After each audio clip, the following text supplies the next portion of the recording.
Stay tuned as we put together this Marvel Legends Wendigo Build-A-Figure.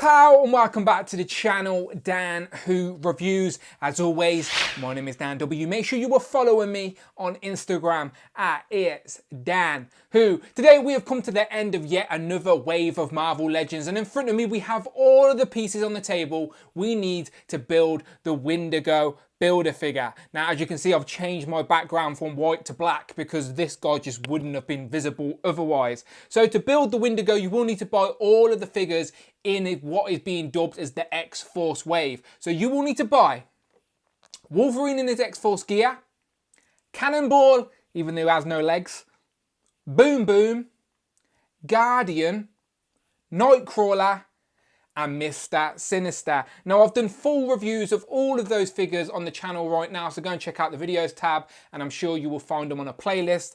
But today, I'm gonna try and build this guy. Now, you know my look with trying to build figures on camera. I always get it wrong. I never heat up the joints, but we'll give it a go anyway. So let's do this. Head goes in there. He's got a tail, so that should be easy enough. So there you go. Arms. 1, 2. Now the legs. 1, 2. There we go. And here we have the Wendigo all built up. And I must admit, it's quite impressive in person. Wasn't expecting a lot from this Build-A-Figure as it wasn't a character I desperately needed for the shelf. But now he's here, he does look quite big and menacing. And I do like the face sculpt and even the paint job on here because it's very subtle as it's mainly a white figure. But they've got some light blue tones over here, which makes the sculpt pop in certain areas. And I think they've done a decent job. So yeah, he's got a tail, which does have a tiny bit of articulation in, but nothing major. It will just spin around. And there's a lot of reuse from the Sasquatch Build-A-Figure, of course, but there are differences. So I will do a comparison. But let me zoom in and we'll take a look at the face sculpt and some more of the details of this Wendigo. Taking a closer look at that head sculpt, and you can see those red beady eyes. I like the open mouth with the tongue and the teeth are a little bit dirty as well. He's got the black outline around the eyes as well as that black shadowing, and there's even some sort of black wash within the beard. You can see the big ears pointing out between the hair, and the hair is like a separate piece that goes all the way around, so you can sort of see there. And yeah, I think they've done a really, really good job. As I've said, the Wendigo is a mindless beast after all, so it sort of doesn't really need to portray much personality apart from a beast, and that's exactly what it's doing with the big open angry mouth, so I like it. And then we spin it around and you can see some of that texturing I was telling you about, and it's sort of got a light blue sort of wash or dry brushing type of effect there. Either way, it makes it pop on this white plastic. And again, moving down to the arms, you can see some of that on there. We don't get any interchangeable hands, so you're only going to get 2 gripping hands for your Wendigo, but that sort of works as the Wendigo has like razor sharp claws, so he's really more likely going to scratch you than he is punch you. So I do think they've gone for the right option there. And there's some good range of articulation as well on the arms, so you can get him looking big and menacing on your shelf. Some decent articulation on the ab, even though when you move it back it does get a little bit gappy and you can sort of see inside of it, but it's not a big deal. It's not a big deal at all.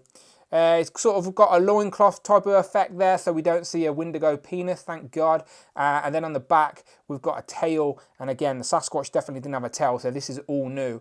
And there's no articulation, it's not bendy wire or nothing like that. That would have been a nice touch, but it can rotate, as I've mentioned before. So again, it just helps it to sort of look a tiny bit different to your Sasquatch on your shelf. And then moving down to the feet, I'm not sure if the feet are the same or not, but there, again, he's got razor sharp nails and stuff on his hands and feet. So yeah, they're evil, ugly and pointy. But yeah, I like the blue shading all around the figure. You can see it there on the crotch and on the back, and again on the forearms, sort of matches the hair. And yeah, I reckon they've done a good job. It's a good sculpt and it's a good reuse of the Sasquatch. At least they've given enough subtle differences to make him stand out on your shelf. So I do think this is a decent sized Build-A-Figure. As you can see, it's over 8 inches tall, so he's definitely going to stand out on your shelf. But if anyone is curious who this guy is, and it's not just a white Sasquatch, it is a completely different character, let me try my best to explain to you in a segment I like to call Wendigo. Who is he? This is the part of the video where we ask the question, who is he? And I try and give you a little bit of information about the character this figure is inspired by. So, Wendigo, who is he? Wendigo is a mythical type beast that roams the Canadian wilderness. The Wendigo is a manifestation of a curse that can strike anyone who commits the act of cannibalism in the northern Canadian woods. His first full appearance was the Hulk 162 in April of 1973.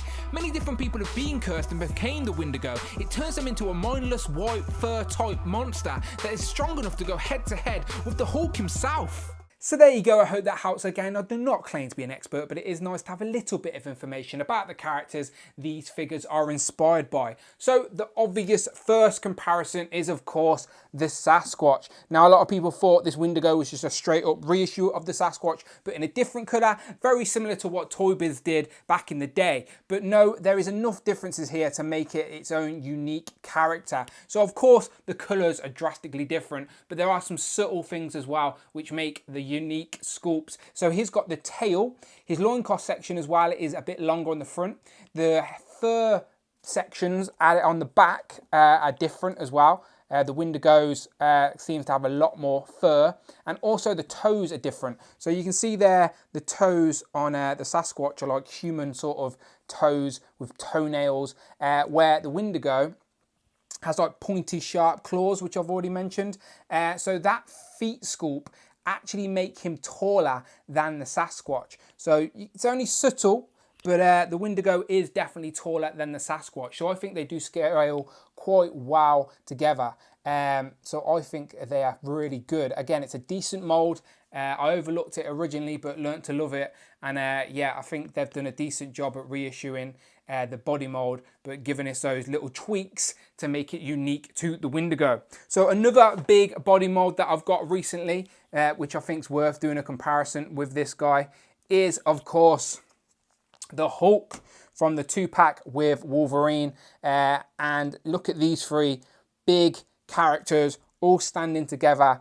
And I think these all scale great. I think they're a perfect scale. Compare them to the rest of your Marvel Legends. These are going to stand out amongst your shelf and your collection. You can get these guys fighting. And yeah, they look imposing amongst the rest of your figures. And yeah, they look really, really good. So obviously, Wendigo is definitely fought the Hulk a few times in the comics. And you can see how those two scale quite well together as well. And before I bring in the rest of the wave, here we have the Wendigo compared to his Canadian counterpart with Guardian. Obviously, you only find the Wendigo in the northern woods of Canada. So these guys have definitely crossed paths in the past. And yeah, they look good. So here we have the whole Wendigo wave on the table, aka the X-Force wave. And you know what? This wave is a pleasant surprise. It wasn't one of my most anticipated waves, as only a couple of the figures were characters that I really wanted in figure form, but now I have them. They're all really good. Like, it's a solid wave. Every figure comes with a Build-A-Figure piece as well, so there's no need to skip one. And it's nice and simple, 6 figures in a wave to build the Build-A-Figure. So yeah, very happy. My favourite is obviously Nightcrawler. I love all the interchangeable parts, and I'm probably going to have to pick up another one just for the shelf. Really like the Mr. Sinister. We've needed this character updated for our villain shelf with X-Men, and then we've got some nice figures as well. Like Boom Boom was a definite surprise to me. Cannonball unfortunately didn't have his legs, as we know, but it's still a decent looking figure. Just hopefully Hasbro do give us those legs eventually, even though I've seen a lot of people suggest customizing for that. And then we've probably got the best Wolverine claws on a Wolverine in his X-Force gear, and then of course Guardian. So yeah, do you know what? It's a solid wave. So if you were having second thoughts, then I'd definitely consider picking all these guys up and building that Wendigo. If you're a fan of Marvel Legends, then I'm sure you already are on the hunt. But yeah, you let me know what you think in the comments below. Let me know what your top 3 are. I'm always curious to know your top 3. As I said, for me in particular, just this wave, I'll say Nightcrawler, Mr. Sinister, and then Boom Boom was a pleasant surprise. So you let me know in the comments below, what are your top free. And as always, people, make sure to go and check out reviews for all of these on the videos tab on the Wendigo Build-A-Figure playlist. And yeah, I hope you enjoy another wave down. Still some more figures to go before the year is out. We've got some more Marvel 80-year anniversary figures coming out, so they should start trickling out these next couple of months. I've also got the retro X-Men wave to review. So yeah, still plenty of stuff to come on the channel. So you know what to do. Help me hit 10K before the end of the year. And please, please, please hit that subscribe button. Much appreciated. And as always, my name is Dan W. And I shall see you on the next one.